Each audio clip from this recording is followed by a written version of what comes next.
Hello everyone, this is going to be an example of baseplate machining. We already have the vacuum and dust and cooling turned on, so all I have to do is hit go.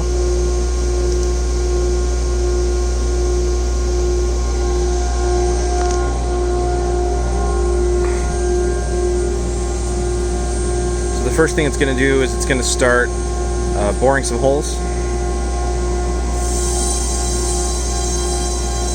The full cycle for this is about half hour, so I'll only show a few minutes of it. You can get a quick idea of what's going on.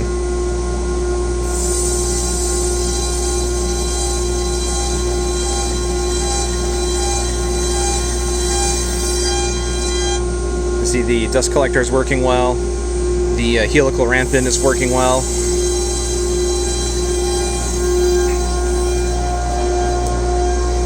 Show you what a finished base plate kind of looks like. So I have one over here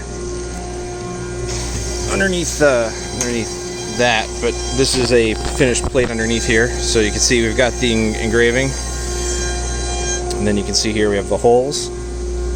So the holes with the counter bores, and then here are the pocket holes for your hand. So I got some feedback to enlarge these, so I made these 4 inches instead of 3 inches. Just so you can get larger hands in there. So, gonna be making a bunch of those. And as you can see over there, that's my stack of stock. So it goes from there to here to here. And then I've got the wall stuff, all the finished walls and raw wall material down there.